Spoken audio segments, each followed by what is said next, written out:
Hi, my name is Pearly and I'm 24 this year. I studied law at University of Oxford before doing a Masters of Science in Business Analytics at Columbia University. My name is Yap Han Ho. I am 27 and I study theoretical physics at the National University of Singapore.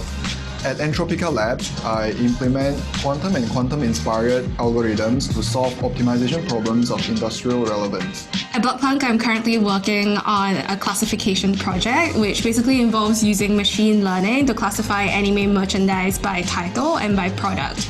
The startup culture at my company is pretty good. We actually have quite a diverse team of people, and that adds an element of fun to your work experiences. My startup experience here has been amazing so far. I get to collaborate with industrial partners and work on optimization problems together.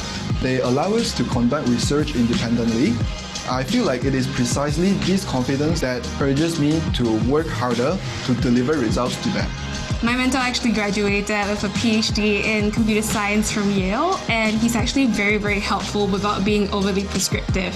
So that sort of guidance is actually very, very useful to young software engineers. The Summation program actually allows for great networking opportunities with other software engineers from different industries. Whereas if you worked in just a startup alone, you might only get to network with your own team. I would definitely recommend the Summation program to my peers because of the diverse choices that it offers.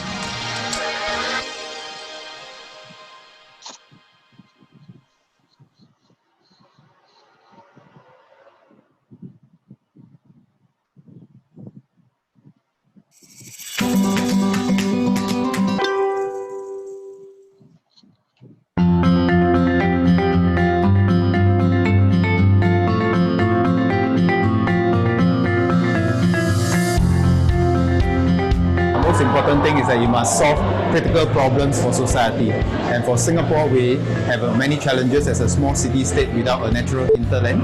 So if the deep tech can help solve many of the problems in Singapore, then certainly it will be able for us to offer this to the rest of the world as solutions to improve the quality of life for many people elsewhere in the world. First thing is that you must have people who want to solve these problems and want to make a difference.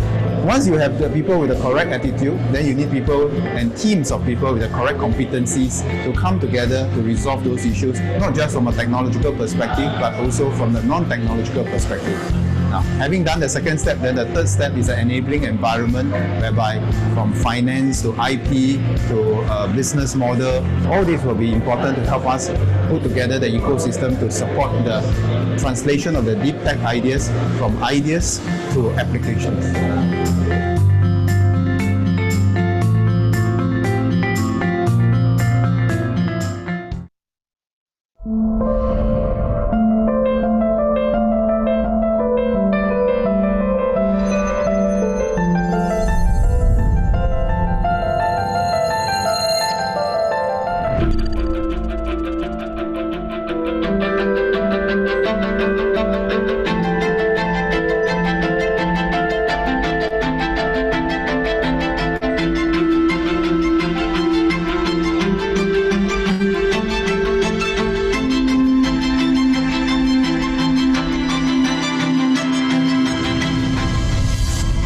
I don't think there is anything that cannot be solved when it is based on deep thought, deep science, leading to deep technologies, and powered by deep and meaningful relationships. And that is what SG Innovate aspires to do.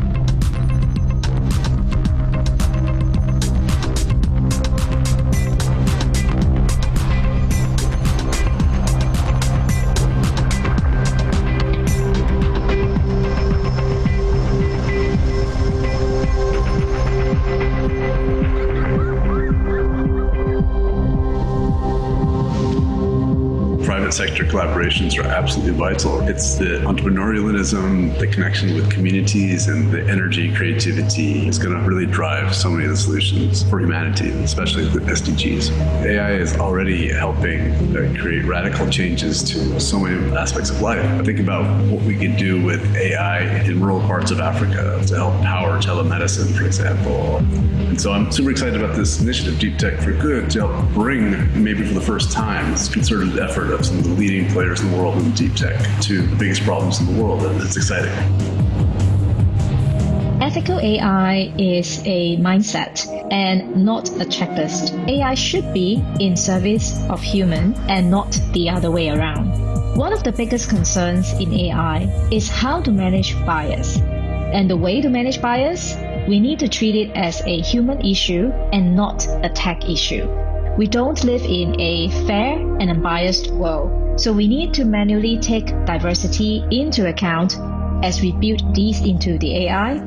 And the more transparent we make our AI systems, the better and more trusted it will be.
Hi, my name is Pali and I'm 24 this year. I studied law at University of Oxford before doing a Masters of Science in Business Analytics at Columbia University. My name is Yap Han Ho. I am 27 and I study theoretical physics at the National University of Singapore. At Entropica Labs, I implement quantum and quantum-inspired algorithms to solve optimization problems of industrial relevance. At Blockpunk, I'm currently working on a classification project, which basically involves using machine learning to classify anime merchandise by title and by product. The startup culture at my company is pretty good. We actually have quite a diverse team of people, and that adds an element of fun to your work experiences. My startup experience here has been amazing so far. I get to collaborate with industrial partners and work on optimization problems together. They allow us to conduct research independently. I feel like it is precisely this confidence that urges me to work harder to deliver results to them. My mentor actually graduated with a PhD in computer science from Yale, and he's actually very, very helpful without being overly prescriptive. So that sort of guidance is actually very, very useful to young software engineers. The Summation program actually allows for great networking opportunities with other software engineers from different industries. Whereas if you worked in just a startup alone, you might only get to network with your own team. I would definitely recommend the Summation program to my peers because of the diverse choices that it offers.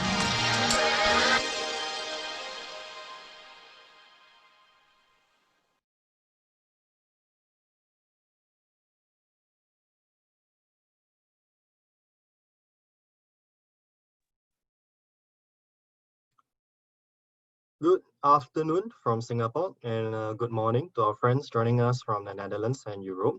Welcome. Thank you for joining us today's session of our Future of Food series on alternative proteins.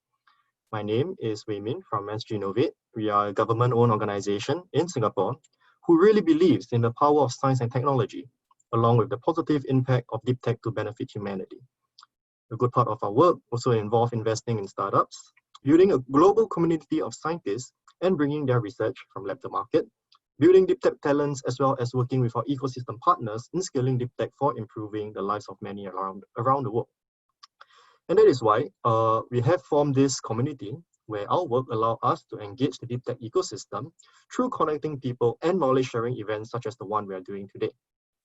Today, with the Netherlands, we have partnered with the Embassy of the Kingdom of the Netherlands in Singapore to bring you this webinar series on the future of food. Previously, we have talked about traditional farms that are getting smarter, having urban farms in cities, and also tackling issues on food waste. Today, we look to addressing meeting the global population consumption needs with alternative proteins along with the challenges that comes with it. With that, do allow me to invite our friend and partner from the Netherlands Embassy to say a couple of words before we get started after the event. Sabine, please. Yes, thank you, Min, for the introduction, and welcome everyone to the fourth webinar on the future of food. Meat has been a main source of protein in developed markets for years, and there has been an increased appetite for traditional protein in developed markets in the recent years. However, changing consumer behaviors and interest in alternative protein sources due to health and environmental concerns, as well as animal welfare, have made way for growth in the alternative proteins markets. Alternative proteins come in many forms, like algae, plant-based, cultured, and/or insects. Today, our speakers Max, Corian, and Tom will tell us more about their journeys in a world of alternative proteins. Before I hand over to our moderator of today, Angela Tay from AgFunder, I would like to thank SG Innovate, our moderator, and our speakers for their support and effort. I would also like to take this opportunity to remind you all about the Global Stars Call. Global Stars is a governmental funding instrument that supports collaborative R&D development between Dutch and Singapore companies. Agri-food technology is one of the focus areas of the Netherlands Enterprise Agency next to circular economy, digital technologies, and climate adaptation. You can sign up for the call until the 25th of August. On the 10th of September, Enterprise Europe Network, the Netherlands Innovation Network, and the Netherlands Enterprise Agency, RVO, are organizing a technology matchmaking session for Dutch and Singapore companies. Companies from Singapore or the Netherlands in the area of agri-food innovation, sustainability, digitalization, or manufacturing industry 4.0, looking for a project partner, are invited to join us for this webinar. After this webinar today, a link will be sent to you all.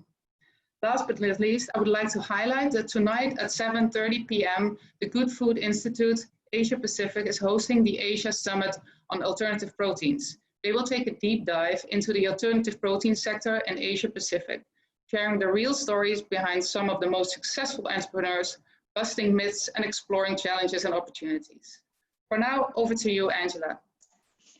Thank you very much, Sabine. And I'd like to thank our friends at the Dutch Embassy as well as SG Innovate for this opportunity to be part of this discussion. I'm Angela and the moderator for this session, and I'm part of AgFunder's investment team based here in Singapore. Now, just a few words about AgFunder. We are a venture capital firm headquartered in San Francisco, and we also have an investment team based here in Singapore. We recently launched our fifth fund, a Global Grow Impact Fund, where we will invest in technologies that will drive positive impact and sustainability across our food systems. And you may also already be subscribing to AgFunder News, where our correspondents from around the world bring you breaking news in agri and food tech innovations and investments from around the world. And finally, we also run Grow Accelerator based here in Singapore, Southeast Asia's first dedicated accelerator for impact, where we're trying to help do our part to grow the agri-food tech ecosystem of Asia and ASEAN. All right, so alternative proteins. Alternative protein startups had a really big year in 2019. The sector had its first IPO, unicorns, and so many new products hitting and expanding in the markets. They're just available everywhere: grocery stores, fast food giants, fruit producers. So while plant-based companies such as Impossible Foods and Beyond Meats had dominated headlines from pretty much last year and this year, there are scores of so many other companies, particularly from Asia as well as Netherlands, addressing consumer demand for animal-free products from different angles. And today, we'd like to just turn our attention to three other forms of protein production, such as microorganisms, cellular agriculture, as well as insects. And we have three very interesting and successful companies with us here today. We have three, before I introduce the speakers, there are Tom of ProteFarm. It's an insect-based ingredients company from Netherlands. From Singapore, Max Turtle Tree Labs is the first company in the world to produce clean milk, as well as Corian from Fumi Ingredients. And they are producing egg white replacers based on microorganisms, and also a company from the Netherlands. Now, I'd like to call upon each of them, starting with Tom, and then Max, and then Corian, to give an overview of their company and what is it that they're trying to do to transform the alternative protein landscape. So over to you, Tom. Thank you very much.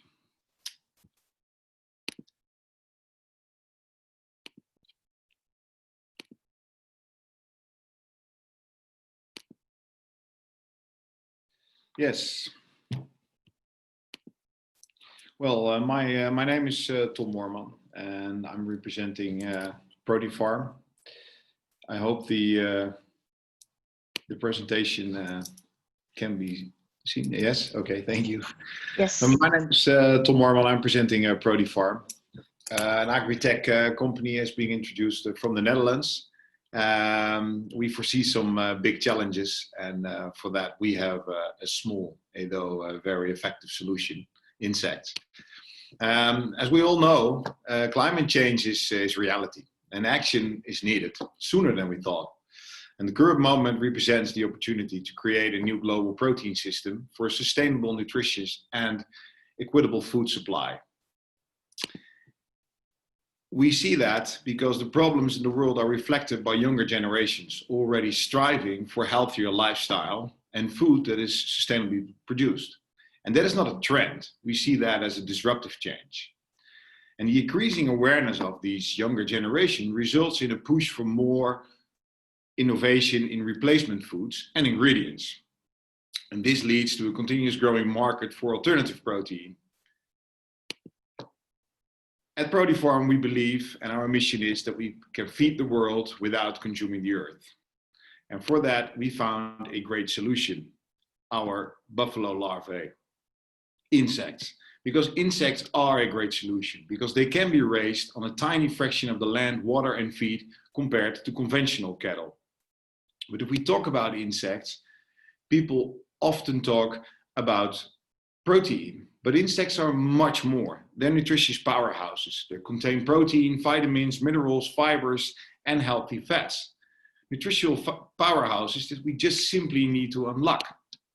But when talking about insects, people are always a little bit scared and anxious on how to handle. So how do we make mainstream food out of insects? Well, not like this.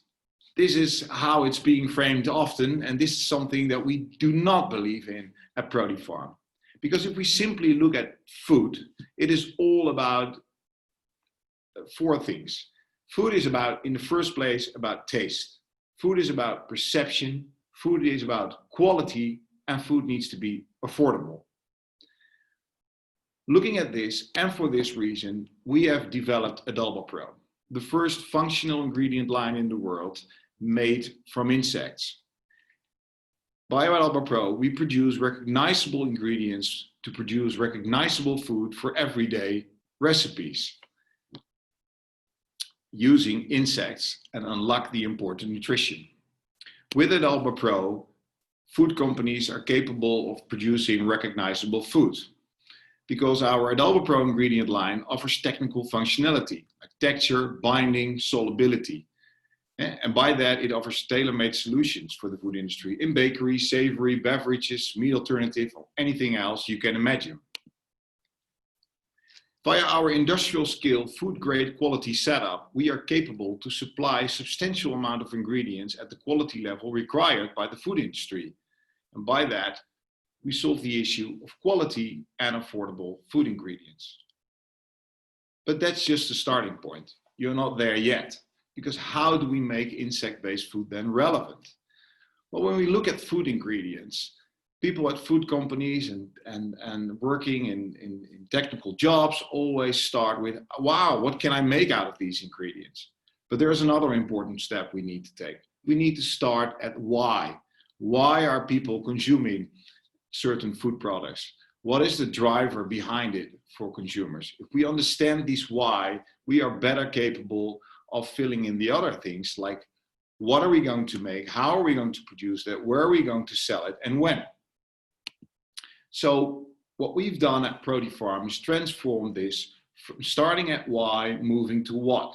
Here, just showing you an example of framing a consumer, starting with why, resulting in a great end product into the market. As a result, we have done in-depth market research. and found the main consumer drivers behind the opportunities that we find in ingredients made from insects. That's active nutrition. That's all about the quality of our ingredients, because as Protifarm, with Adalba Pro, we deliver the best of both worlds. Very high quality proteins on the sustainability level of plant-based alternatives. So active nutrition, it is, as said, about sustainability. So it's about a better planet, but it's also about engaging and experiencing. And this is not about fetishizing insects, but it's about novel food, trying new stuff.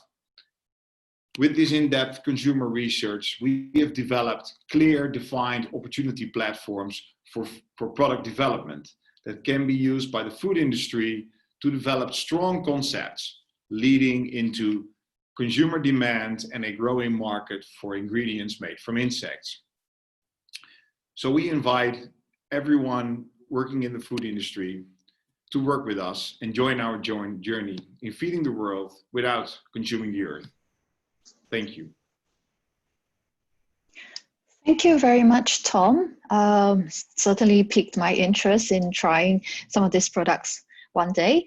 And next we have Max, who is the co-founder of Turtle Tree Labs. Max, over to you. Wonderful, thank you very much. Appreciate that. Let me go ahead and share my screen is here as well. Yeah, let me go and do that.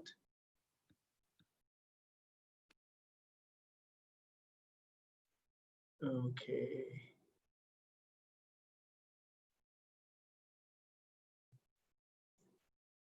Can you guys see it? Not yet. Okay, 1 second here. Let me go ahead and share this. Yes. Okay, great. Let me put this on presented. Wonderful. Can you guys see that okay? Yes. Great, so thank you guys all. I'm Max Rai. I'm the co-founder of Turtle Tree Labs. As Angela mentioned earlier, we are the first cell-based milk company in the world.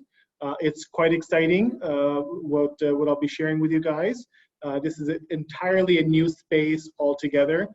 We are very proud to be leading it right here from Singapore. We are a very global company, happens to be based here. Let me go ahead and start with a story here. Turtle Tree Labs is, as I mentioned, the first company in the world that's able to actually make milk from all mammals using cell-based technology. So the current market size of all of these food areas, many people are surprised when they find out dairy is actually the biggest. It's a $700 billion industry.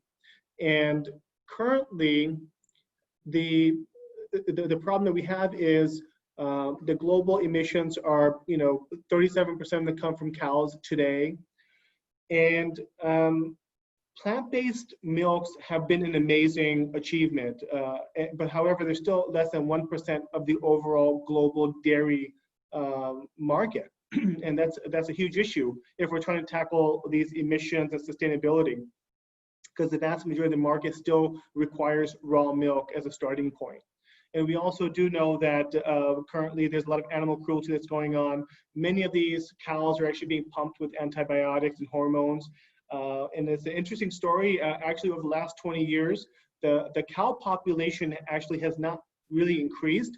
However, milk yield has increased by 40%. That means we're getting 40% more milk out of the same cows over the last 20 years. So that means we're pumping a lot of antibiotics, a lot of hormones, and making these cows bigger and pushing a lot of milk through them. That's definitely not good for these animals. So the solution, we know what cattle farming today is. We call that milk 1.0. And we do see plant-based milks as being a big part of the solution. We call milk 2.0. It's been a great segue into the biotechnology that we are using, called cell-based technology. Now, what's exciting about this is we can make real milk that has the full functionality and it's very sustainable. Now, this is very, very important because a lot of these different products that we're used to, like cheese, butter, cream, yogurt, all of these really require you to start off with real milk, which has all of the goodness in it, all the protein, the animal milk fat, a lot of the different stuff that's in milk that make it what it is today. And how does it work? So we actually start off by isolating cells directly from fresh milk itself. And once we get these cells, we can multiply these things into a large enough number.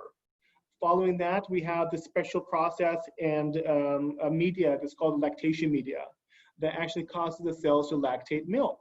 And the end product, I mean, what we're really doing is we're replicating the process that happens inside of a cow in the udder or inside of any mammal's mammary cells, the area that produces milk. So our B2B business model, actually we are a licensing and royalty play. Our go-to-market strategy is all about working with the existing players. So that means working with the existing equipment manufacturers. These guys are the people who work with the existing dairy producers. So working with them, we are also working with the dairy consumer brands. This allows us to use our technology and plug it into all of these different players that will need this to be able to transform the industry. We believe this is a very powerful technology, and we want to be able to scale it. And that means working with the existing players to make it happen. Some milestones about Turtle Tree Labs. We started in Q1 of 2019.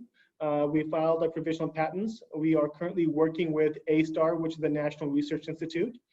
We won the HSBC Sustainability Award late last year, and we also just won the Temasek Foundation $1 Million Livability Challenge as well, very recently. So it's very exciting. Today we have 6 teams actually that are working fully functional, that are working around the clock, about 20 full-time folks in 6 different teams.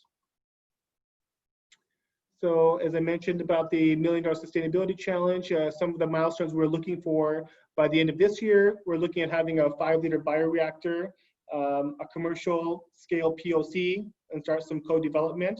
And we're looking to have some of our early licensing done early next year.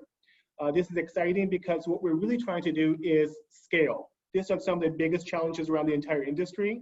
We are working with several partners to make this happen, because at the end of the day, building large-scale pilot plants is going to be very important to take this technology to the market.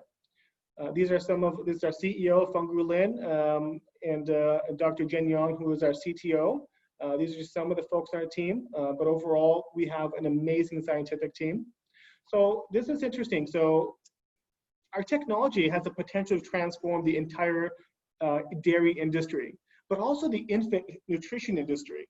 So if you could ask yourself, if you have a powerful technology like this where you could make milk from any mammal, that also opens up the door for being able to change the way infant nutrition is done and how we are consuming infant formula today, and how we can change that so the babies of tomorrow can actually have access to even better, more nutritious infant formula.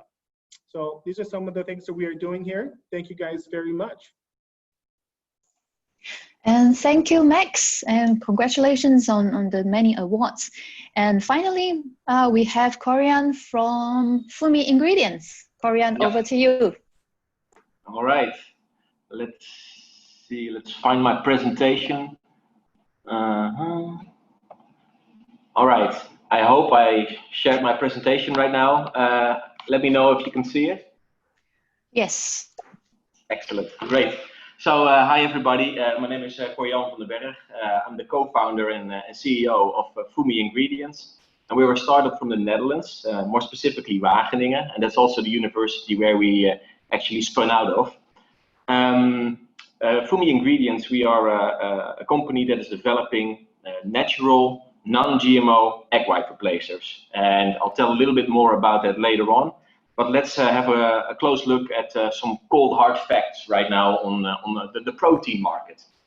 And then more specifically, the protein ingredient market. So if you look at that global market right now, actually still over 70% of all the proteins are animal-based.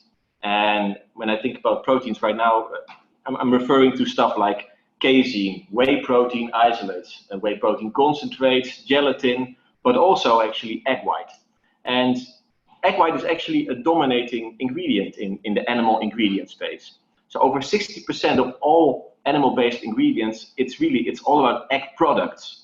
And it is a huge market. So right now it's an estimate of about 20 billion per year, which is only used for these egg products. And why are they being used? Well, actually they're used in a variety of foodstuffs. So think of, for example, meat replacers, bakery products, sauces, you name it. And the reason for that is not because egg whites are so cheap. No, it's because egg whites have fantastic technical functionalities. And for that reason, it's really the king of the ingredients. Now, there's just this teeny tiny little downside to egg whites, and it is the fact that it has this huge environmental impact. So in order to produce 1 kilo of egg white, you need to actually emit 40 kilos of CO2. So that is really a lot. And yeah, this is where we come in. So FUMI, we want to replace egg whites in the food system. And how do we go about this? Well, we have a process technology in place which is able to mildly extract functional proteins from non-GMO microbes. So what we like to use is really, let's say, typical regular yeast or regular microalgae, and we extract these microalgae or microorganism proteins and ingredients from the cell, and by doing it in a mild way, they retain their function. So you can make a lot of beautiful products with it. So our team is really a group of scientists, which are biotechnologists, process engineers, but also food technologists. Now, does it actually work?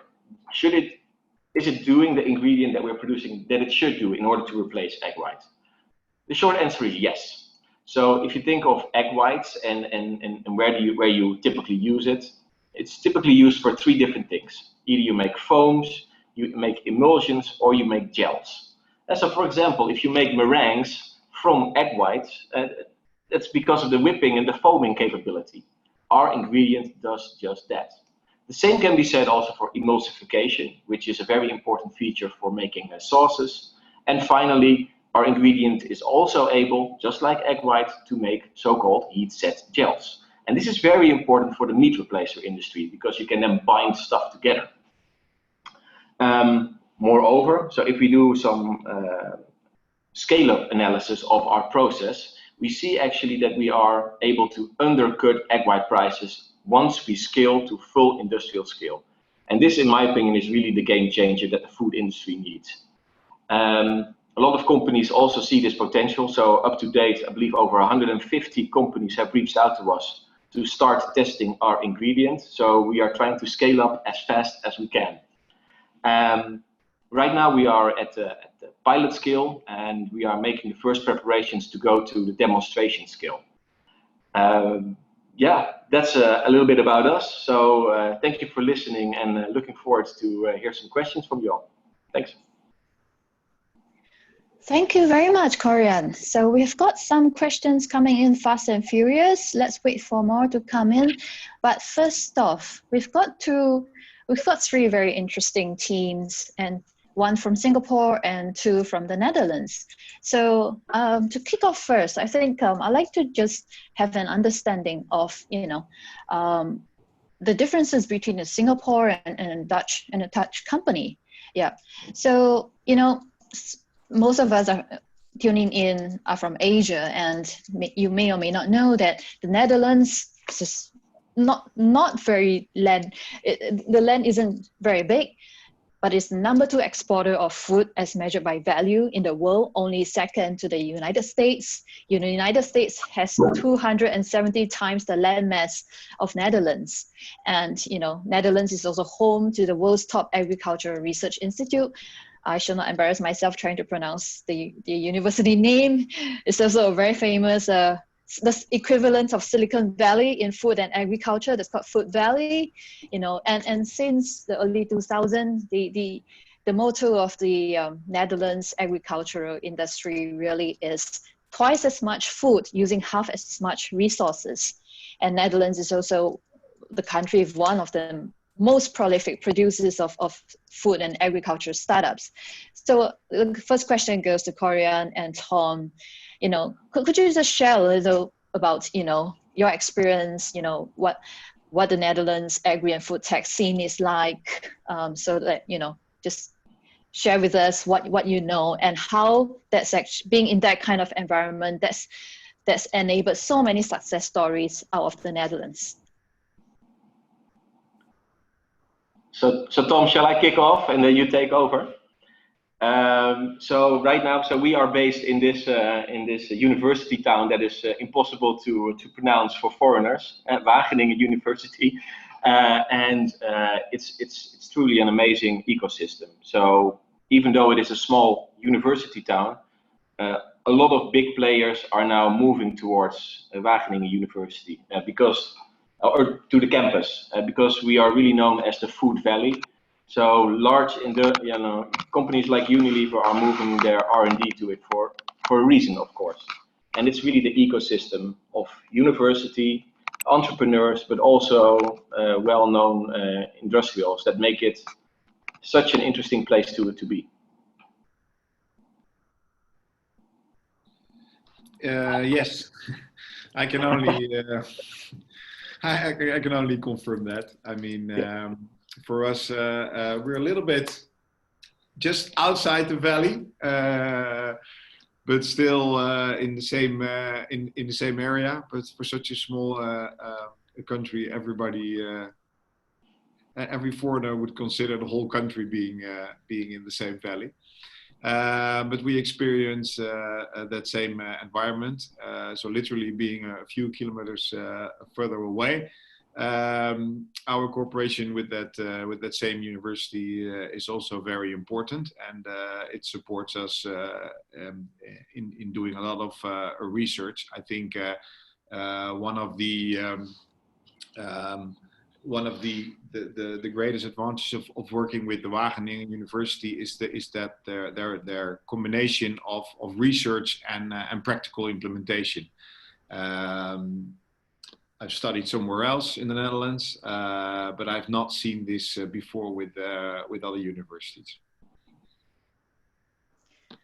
Okay, so would you say it's a collaboration of the entire ecosystem? You've got your large corporates, you've got the talents from the university. How about the support from the government, and how about the funding scene? So from what I hear, it's always hard to compare to other countries. I do think that the funding in the Netherlands, it could be a little bit more, especially if you look what's happening in the US and the numbers that you see in terms of investment. When you then compare it to the Netherlands, I think it can be a little bit more. However, the government is contributing so much in let's say in-kind support. So not just cash. I think they are also creating this whole ecosystem that is really helping us out. So it's yeah, I think that is what also helps a lot. I agree on that. I think the government needs to create an environment to operate, and I do believe that the Dutch government takes that responsibility, although within a given limitation. Even on local level, we experience that, and we see that the local government is proud of having us in the region. I also agree on the fact that the Netherlands, although is small, if we look at funding, especially some sorts of AgTech, especially ours, is very capital intensive, and then suddenly a country like the Netherlands can be very small. But I mean, we're talking stakeholders here, and what might be interesting, and I don't know what Cogent's view on that is, but moving all those food companies to the valley as well. Do you believe that they take enough responsibility in embracing that innovation and taking the lead? Sorry, Tom. In what sense? Sorry, in what sense? Well, we see a lot of startups like yourself starting in Food Valley in the Netherlands around Wageningen University. but also larger food companies moving towards the valley and in the Netherlands. But do you believe that they take enough responsibility in supporting that innovation? So we do like to collaborate a lot with large corporates, and I think they are phenomenal in helping out small companies like ours. So they bring a complete different set of expertise that we are lacking as a small startup.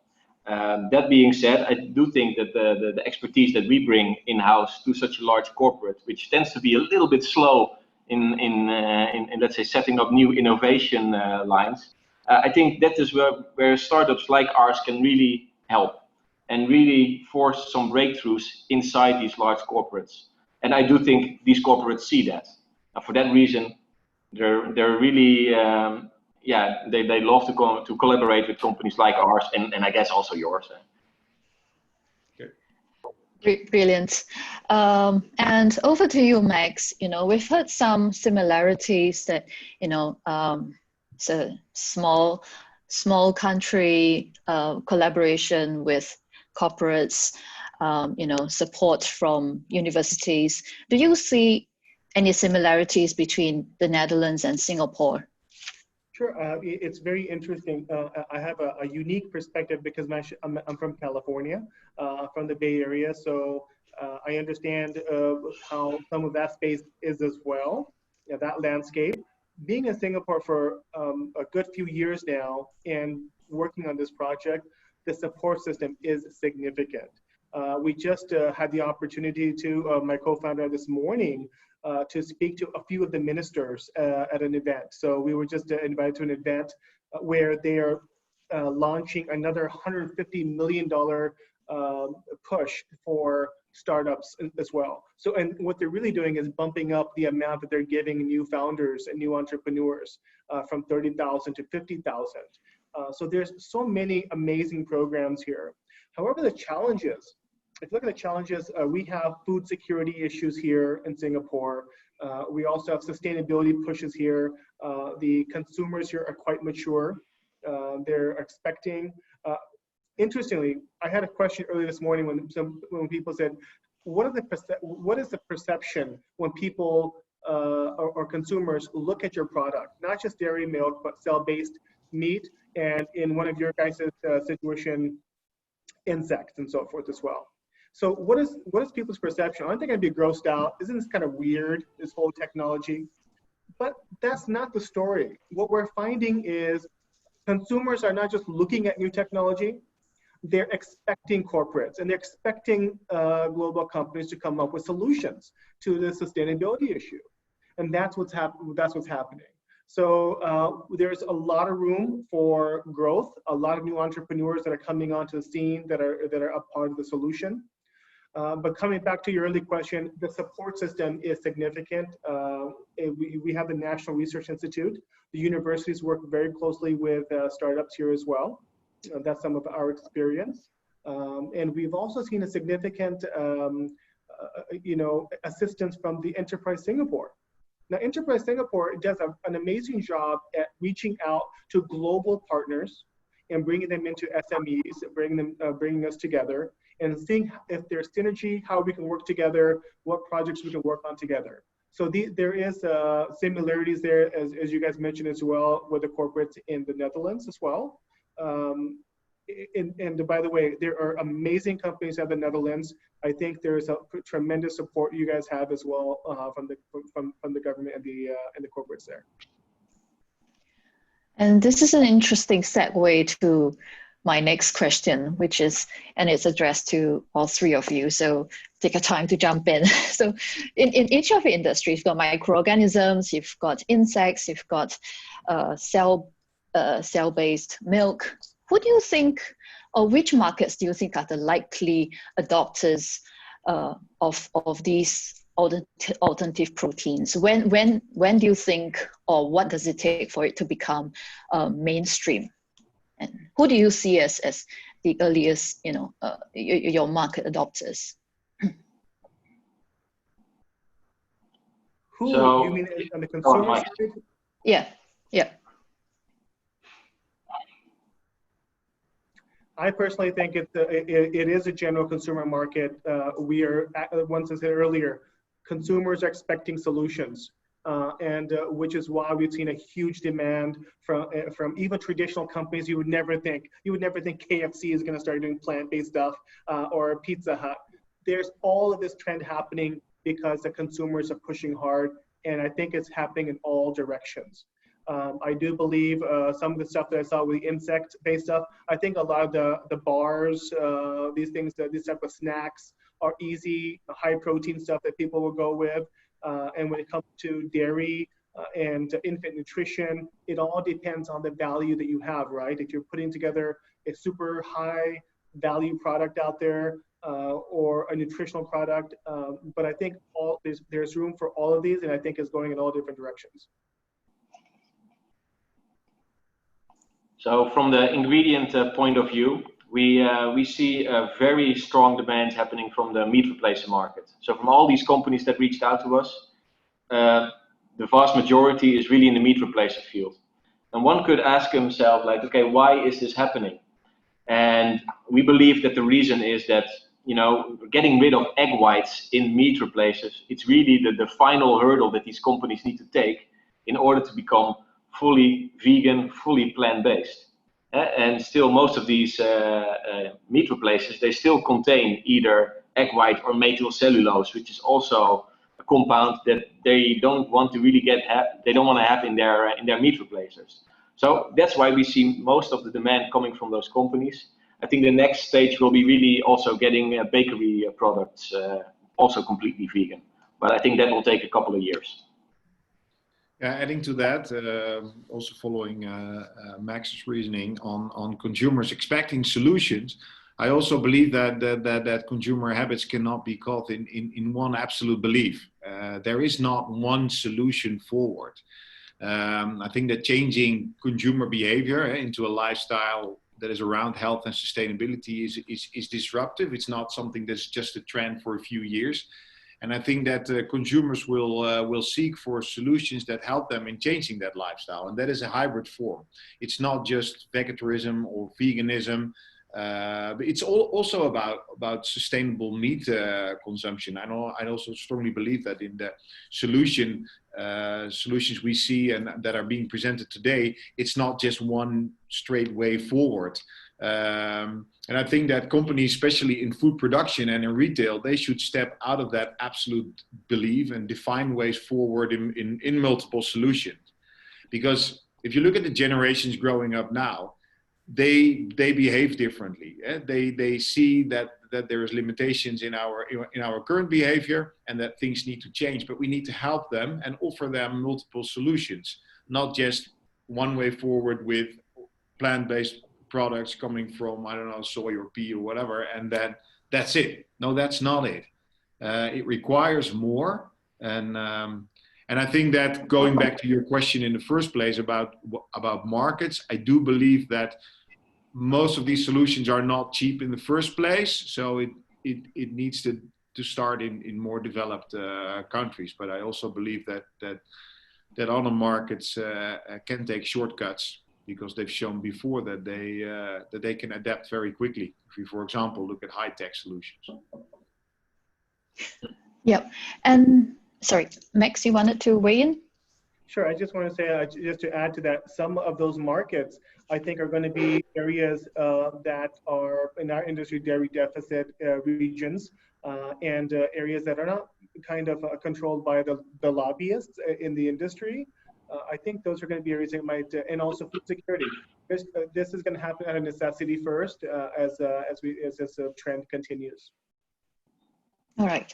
And speaking in terms of key consumer wants like cost, taste, functionality, convenience, the health benefits, as long as alternatives can meet those criteria, you know, consumers are very fickle to just go to that. So which is of this, let me just repeat that: cost, taste, functionality, convenience, health, you know, how does each of your companies aim to solve these key issues? And, you know, which one is your biggest hurdle or challenge?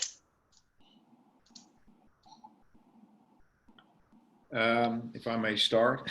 I think the one is not in the list, but I think it's time. I think the biggest challenge for our company and probably for a lot of these scale-ups is time. Time to change perception and to convince participants to the value chain to work with our great ingredients. Because as I explained in my presentation, I mean, controlling costs creates affordable food, where functionality enables quality and creates taste and convenience.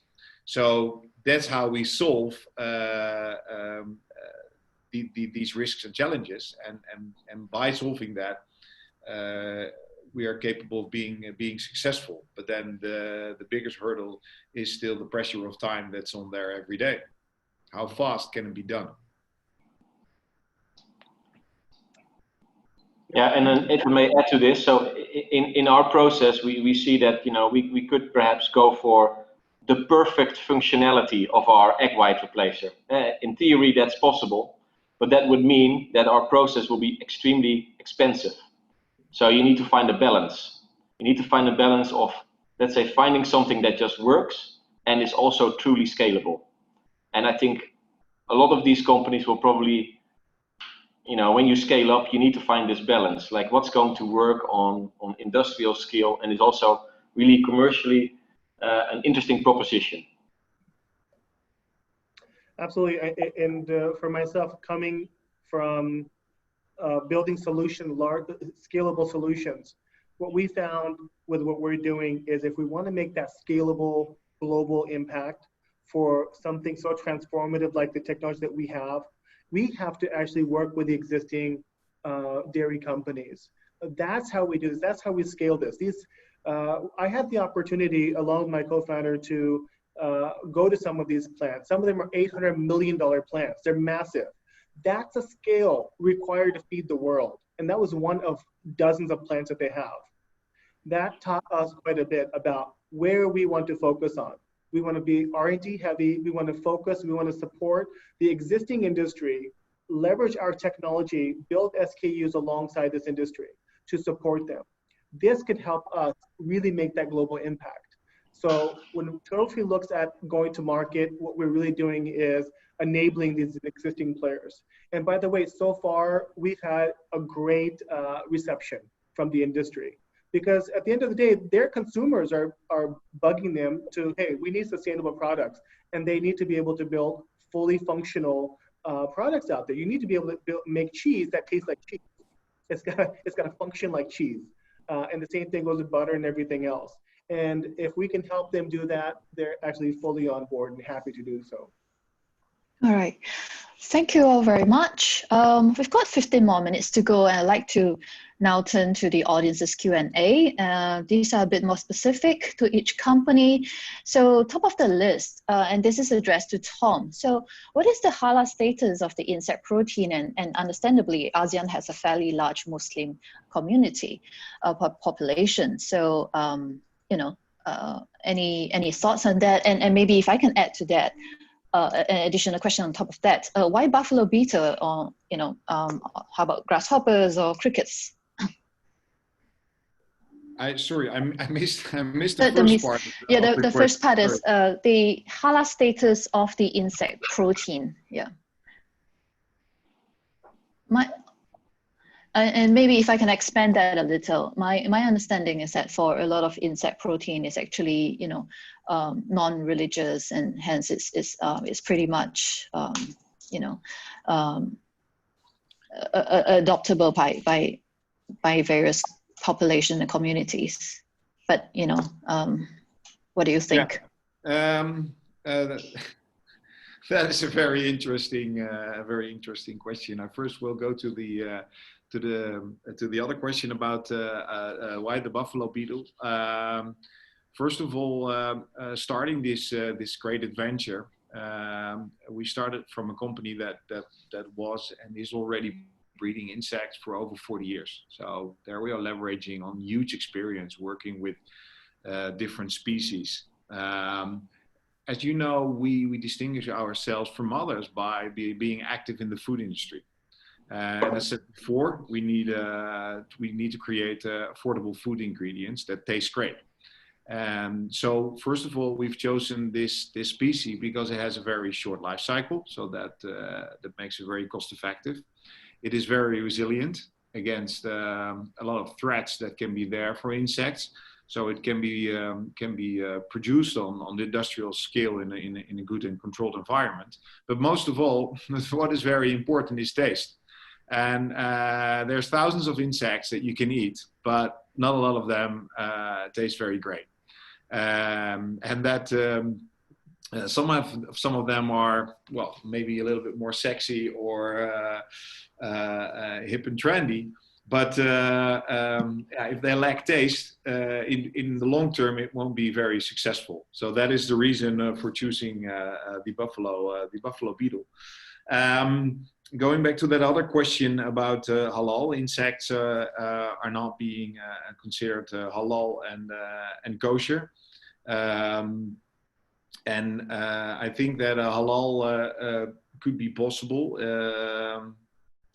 Diving deeper into that, but I'm going into a religious expertise that I don't know enough about. I think that for kosher diets, it is impossible. But also there, I believe that and well, I'm going into a risky area, but I do think that kosher and halal is being consumed in a large way by a lot of consumers from a quality perspective, because they're looking for certain qualities certification and coming from the belief that this adds a certain quality standard to it, apart from people who consume it from a true religion conviction. So here again, I believe that people are looking for solutions, and we can help them by producing non-GMO in a very controlled and clean environment, no chemicals involved in production. So a very, very clean and healthy protein source. All right, and there's also for Tom, when will your product be available in the market, or is it already available in the market? Our products are already available on the market. As I just mentioned as well, I think the company that from which we started is already selling ingredients made from insects as of 2007. With founding ProtiFarm and bringing that to industrial scale, we've added this innovative processing technology. And by that now we are capable of producing these technical functional ingredients, and they are available for the market. We are proudly that some of these ingredients have found their way to market, and well, just tasted another product yesterday that will be brought to market in Germany soon. So it is there. All right. Thank you. Another question: how big is the alternative proteins market in Singapore? Anyone has? Sabine. Actually, you might be able to answer this better than any of us. I don't, as off the top of my head, I don't exactly have this number, but what I can share is that in 2019, the food segment called innovative food, of which alternative protein is a huge part. The VC funding into the sector is 1 billion. And for 2020, the first half, in an investment report which we just published yesterday, innovative foods, this segment already exceeded 1.1 billion. So it certainly looks like innovative food / alternative protein is still going to be a very active investment category. We're still going to be seeing lots of headlines in the sector. Basically is still red hot. Yeah. And let's go to the next question. All right. Some questions for Fumi. I don't know if Corian can see it, but basically there's questions around your technology, the type of emulsification, And how is your product different from Aquafaba? And whether its taste is different from actual egg whites. Yeah. So Aquafaba is from chickpeas. So basically, when you buy a can of chickpeas and you separate the peas from the liquid, then the Aquafaba is basically the liquid fraction. Our product is not liquid, so we sell a powder, and the reason why we go for powder is because it's more interesting to sell powders over liquids, because companies that make food products, they prefer powders over liquids. How is it different? Well, and how does it compare to egg white? So actually, last week we made a lot of prototypes. So we made meatballs, we make a lot of bakery products. We had some external people come over to our company, and they did not taste any difference in the food products compared to the conventional one, which contained egg white. And when you just taste, let's say, our powder versus egg white powder, like without any other food matrix, you do taste the difference. But it's a technical ingredient, so you only blend a couple of % of our ingredient into these food products. So because the rest of the food product contains, the spices, herbs, different aromas, in the end, you don't taste it anymore. Now, if you compare then also to Aquafaba, so Aquafaba, you can make some very nice meringues with it, and maybe some bakery products. But what you cannot do with Aquafaba is you really use it as a binding agent in meat replacers. And that's why we are also saying, hey, this is very interesting. Let's go for the meat replacer field. Are you gonna be able to match or get the pricing of your product close to market incumbents? And how long is that going to take? So it really depends on how fast we can scale. We believe that the first full commercial scale will be operational in about 3 years from now. How competitive are we going to be? Well, we have done the economics, the technical economics, and we see that at full scale, when we use specific types of microbes.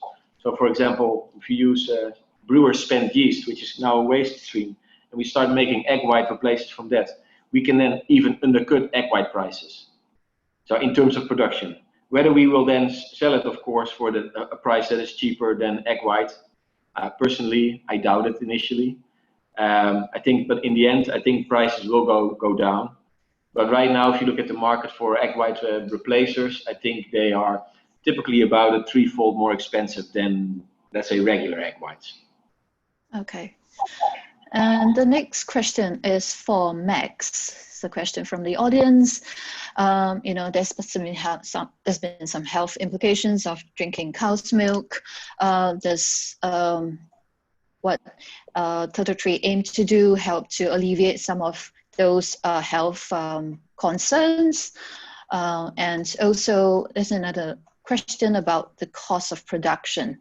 I read somewhere that you've managed to cut it down fairly significantly to about $30 per liters, if my memory serves me right. Yes, so you're absolutely right. That's the beauty of technology and the beauty of when you're able to control a lot of these factors, right, in the biotech environment.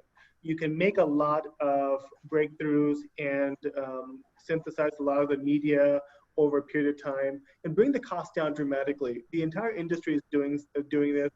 You can expect a lot of cell-based meat companies to be doing this as well. When we first started, it was over $800 a liter. Sounds like a lot of money, but that's how it is when you're working with deep tech. Over a period of time, we've been able to bring the cost down significantly, and over the next few years, it's going to continue coming down. And that's what's so exciting about what we're able to do. Now, to your other question, what was the first question, Angela? The second question is on cost. No, aside from cost, because I ended up doing that first. So does it remove the health issues associated with cow's milk? Yes, so great question. Some of the coolest things that we can do with this technology is we can actually turn the lactose off during the process. So the things that we can do is bump up the protein levels or the milk fats, turn down lactose, do all these cool things that you traditionally can't do from the animal. This allows us to also make sure stuff that's in the groundwater, the contaminants don't get into the milk. The future of dairy is going to be, I think, much cleaner and much healthier as a result of these type of technologies. All right, and just to add on to that, one significant benefit of mammalian milk really is antibodies, and that's a key part of, breastfeeding, right? Essentially, which is what Turtle is aiming to replicate or to replace. So, any thoughts around that?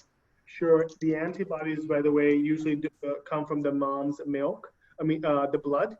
Okay, so these are very special, and they're unique to that mom, right? And to the environment and the regional where this baby is.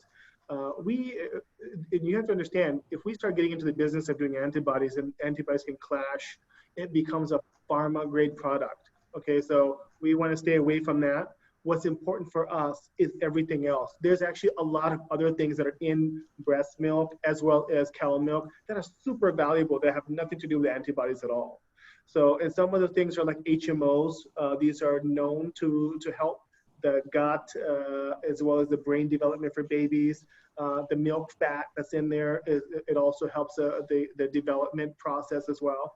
So we can stay away from antibodies and still have something tremendously better than what we have right now on the shelves, and that's exciting on the human milk side, on the infant formula side, and on the bovine side, you can imagine that being able to create all of these other products like cheese, butter, cream, we don't have to worry about antibodies there at all.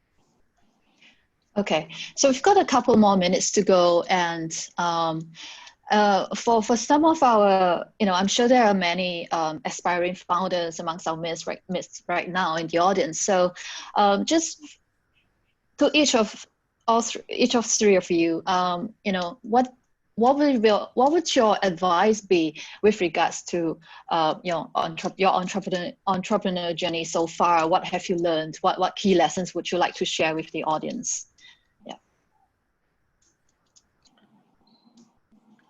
So, if I may start off, so up until a year ago, I was just a simple teacher at Wageningen University, and doing a lot of interesting scientific stuff. And I was always playing around with the thought of setting up a company, and it was a bit of a daunting idea to do that. But one thing that was, looking back, was very helpful was joining an accelerator.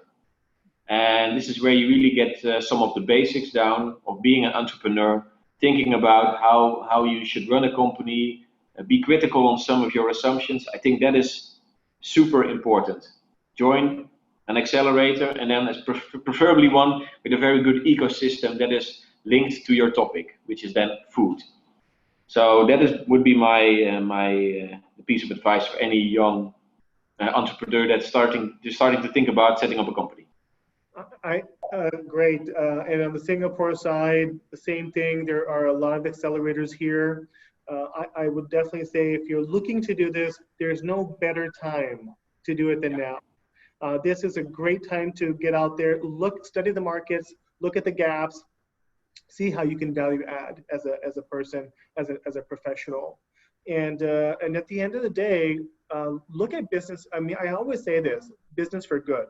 How can you build a business that you're able to profit off of and also help your community and help the planet at the same time? So I'm a huge proponent of it. And of course, if any of you ever have any questions, reach out to us on LinkedIn as well. We're always happy to answer, happy to help new entrepreneurs, and do anything we can to help.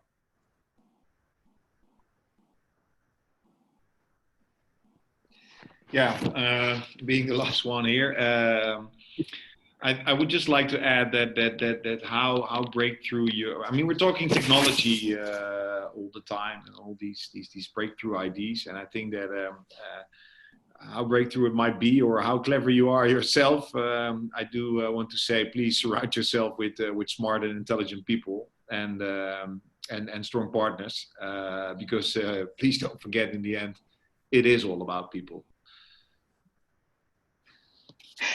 Thank you so much, Corian, Max, and Tom.